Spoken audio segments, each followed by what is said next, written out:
The wind, sharp with the approaching chill of late autumn, whipped through the cobbled streets of Oakhaven, a river town that had seen grander days. It tugged at Elias Vance's thin jacket as he hunched over the handlebars of his weathered messenger bike, each rotation of the pedals a testament to his fight for survival. He was 18, an age where dreams should have been taking flight. But for Elias, life was a relentless series of urgent deliveries and the gnawing anxiety of keeping his small, grim room above the Rusty Mug Tavern. Tonight, one last package, one last desperate sprint against the fading daylight stood between him and another week's shelter. And as he rounded the corner onto Crescent Street, his gaze fell upon the dilapidated, rarely used tram station and the solitary figure standing there. Before we unravel Elias's momentous decision and its consequences, make sure you're subscribed and have hit the notification bell for more tales that capture the heart. She was an elderly woman, cloaked in a deep burgundy wrap that, despite its evident quality, looked as lost as the expression on her face. Her ivory hair, escaping from a silk headscarf, seemed almost to glow in the gloom. She clutched a small, ornate handbag, her eyes darting with a frightened uncertainty towards each passing vehicle. Elias's schedule screamed at him, the dwindling coins in his pocket a stark reminder of the tavern owner's impatient glares. He couldn't afford a delay. Yet something in her vulnerable posture, the way she seemed to shrink from the indifference of the bustling street, tethered him to the spot. He wheeled his bike closer, the protesting squeak of its chain barely audible over the urban hum. "Excuse me, ma'am," Elias began, his voice softer than he intended. Are you waiting for the number 7 line? To Sycamore Heights, perhaps?" The woman turned, her eyes, a startling shade of blue, clouded with confusion. "Sycamore Heights? No, I don't think so. I was going home." Her voice was a delicate tremor, but the way seems to have vanished. A tiny, fragile laugh escaped her lips. Elias felt a knot tighten in his chest. This wasn't just someone who'd missed a tram. "Do you know where home is, ma'am? Perhaps I could help you find it." She fumbled with her handbag, her fingers trembling as she searched its contents. Out came a lace handkerchief, a silver-cased lipstick, a handful of old tram tickets, but nothing that indicated an address. Elias's hope dwindled, the pressure of his own predicament mounting. Then, a glint of gold caught his eye, a locket resting against the rich fabric of her cloak. With utmost politeness, he asked, "Ma'am, may I?" gesturing to the necklace. She nodded, still adrift. He gently turned the locket over. Engraved on its polished surface were elegant initials and a few words. Clara A., Whispering Pines Estate, Ain Ridge. Elias's breath hitched. Whispering Pines Estate. He knew of it. Everyone in Oakhaven did. It was an enclave of sprawling mansions on the northern ridge, a world away from the grimy alleys and crowded tenements he navigated daily. By bike, it was an arduous journey, easily 2 hours, much of it steeply uphill, and night was closing in fast. His delivery, his room, his meager stability, all hung in the balance. He looked at Clara Ainsworth, her face a mask of bewilderment and nascent trust, and then at the darkening sky. The responsible thing, the sensible thing, was to call the authorities, to make his delivery. But her eyes, so lost and pleading, reflected a solitude he knew too well. "Whispering Pines," Elias said, forcing a reassuring tone he didn't feel. "That's quite a ways, but I know it. We can get you there." He couldn't abandon her. He carefully helped the frail woman, who introduced herself as Clara, onto the slightly precarious padded seat he'd fashioned on his bike's rear rack, using his own spare scarf for extra cushioning. He even offered her his own worn jacket against the biting wind, which she accepted with a grateful murmur. "Hold on tight, Clara. We'll take it slow." The journey was a grueling testament to Elias's young strength and determination. The aging bike groaned under the added weight as they ascended the winding roads leading out of Oakhaven's heart. Streetlights became scarcer, the air colder.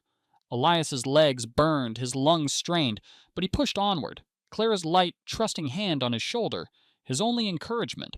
She hummed fragments of old melodies, sometimes lapsing into silence, then asking where they were, her memory like a flickering candle. Elias answered each query patiently. "Nearly there, Clara. Just over this next rise." He pointed out landmarks that were little more than silhouettes against the inky canvas of the night. Once, they stopped at a small, all-night diner on the outskirts of a sleeping suburb, and Elias spent his last few coins on a steaming cup of herbal tea for her, insisting she take the first, warming sips. "You remind me of my grandson," she whispered, her voice laced with a poignant mix of lucidity and longing.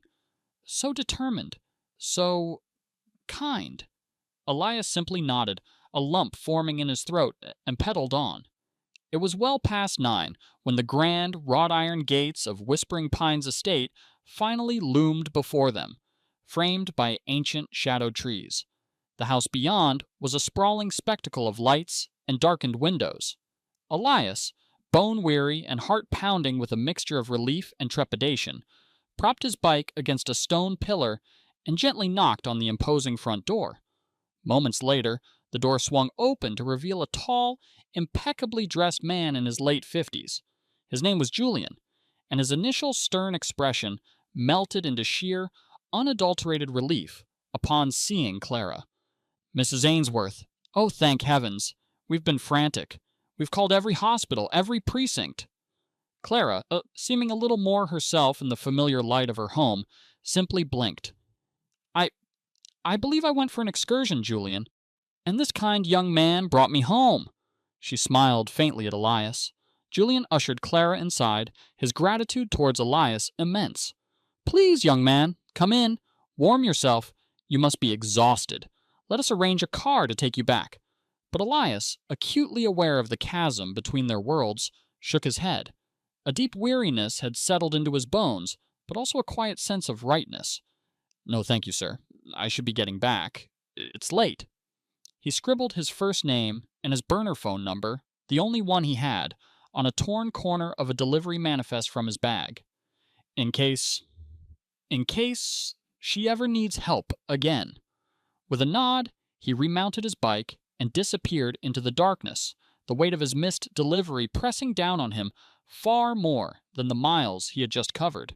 He was unaware that his small act of kindness had just set in motion a series of events that would irrevocably alter his path. The ride back to Oakhaven was a solitary, chilling affair. When he finally reached the Rusty Mug Tavern, a familiar dread congealed in his stomach.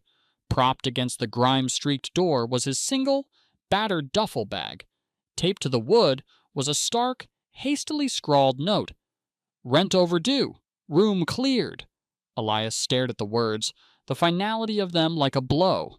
He was out, truly alone, with only his bike and the chill of the streets for company. The night deepened, each gust of wind seeming to mock his desolation. Elias pedaled aimlessly for a while, his mind numb. Eventually, drawn by a faint, beckoning light in a narrow side street, he found himself outside Blackwood's Curios and Books. He knew Mr. Silas Blackwood, the shop's elderly proprietor, by sight. A gaunt, somber figure who rarely smiled, but sometimes let local youngsters earn a few coins, helping him shift heavy boxes of antique tomes. Elias had helped him once or twice, receiving gruff, minimal payment and even gruffer acknowledgments. Summoning his courage, he knocked on the sturdy back door of the shop. After a long silence, a latch scraped and the door creaked open. Mr. Blackwood stood there, robed and holding a flickering oil lamp, his sharp eyes taking in Elias's shivering frame and the despair etched on his young face. "Didn't make your dues at the tavern, eh, Vance?" Blackwood's voice was gravelly, devoid of surprise. Elias could only shake his head, words failing him. Mr. Blackwood grunted, looked up at the starless sky as if consulting some unseen ledger, then jerked his head towards the interior. "Stockroom's cold, but it's dry. Cot in the corner. Don't disturb the 17th century folios, and don't you dare expire on my premises."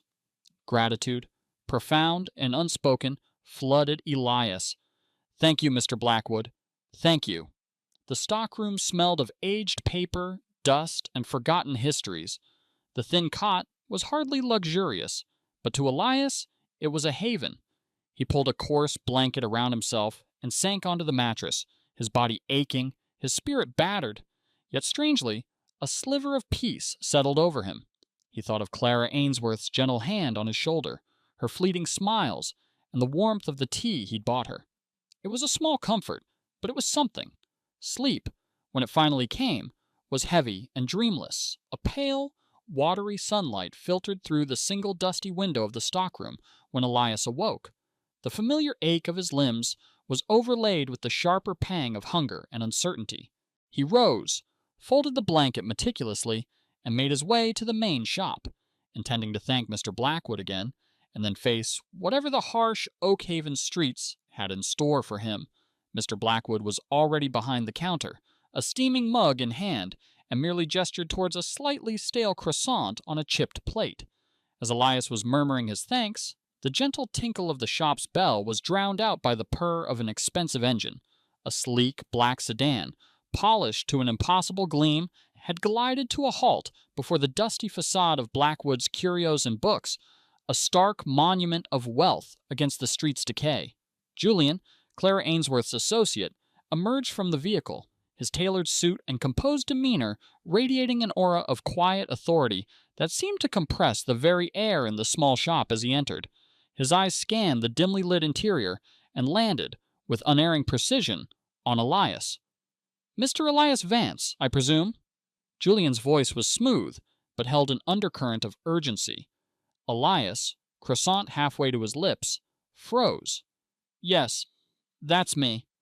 A subtle relief softened Julian's features. "Clara Ainsworth has sent me.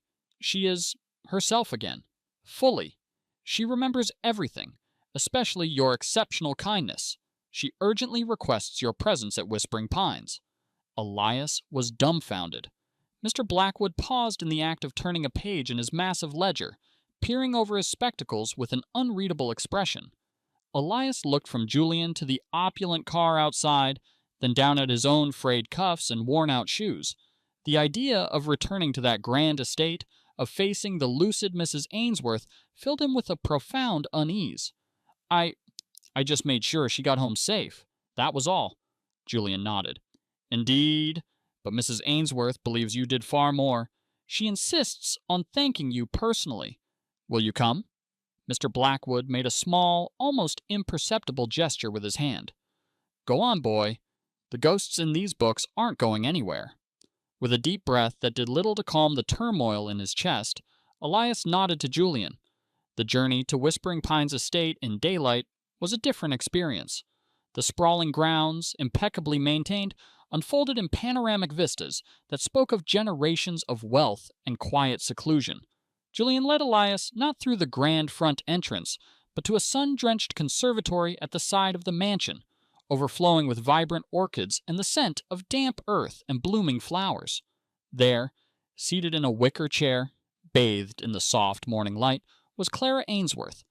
The transformation was astonishing. The confusion was gone from her clear blue eyes, replaced by a sharp intelligence and a warm, welcoming smile that crinkled their corners. Her ivory hair was elegantly coiffed, and she wore a simple but beautifully tailored dress. "Elias," she said, her voice stronger now, yet still gentle. She extended a delicate, ringed hand. "Please sit. Julian, thank you. Perhaps some tea for our guest." Elias sat awkwardly on the edge of a plush cushion, his hands clasped tightly in his lap. He felt like a crow in a peacock's garden. "I owe you a debt I can never truly repay," Clara began, her gaze direct and kind. "You found me when I was adrift, worse than adrift, lost in my own mind. And you, a stranger, showed me such profound patience and compassion. You didn't treat me as a burden or a fool. You made me feel safe, Elias. You gave me back more than just my way home. You helped anchor me back to myself." Her voice quivered slightly with emotion. Elias swallowed, unsure how to respond to such heartfelt praise. "Anyone would have done the same, Mrs. Ainsworth." "Perhaps," she conceded with a small smile. "But you did, and at considerable cost to yourself, I now understand." Her eyes held a knowing sadness. "Elias, I am an old woman with a very large, very empty house. It echoes with memories, not all of them pleasant. Your act of selfless kindness, it was like a light switched on in a long, darkened room." She leaned forward. "I would be deeply honored if you would consider staying here. Not as a guest who will soon depart, but as someone cherished. A place to rest, to recover, to find your footing. Think of it." Elias was stunned into silence. The offer was beyond anything he could have imagined. It was a lifeline thrown into the turbulent waters of his existence, yet the sheer scale of her generosity was overwhelming, almost frightening. Elias returned to Mr. Blackwood's that evening, Clara's extraordinary offer replaying endlessly in his mind. He slept fitfully on the cot, torn between disbelief and a burgeoning, fragile hope. The next morning, as he was attempting to tidy the already neat stockroom, the bell above the shop door chimed. It was Clara Ainsworth herself, unaccompanied by Julian this time. She carried a small, leather-bound journal and wore a determined yet kind expression.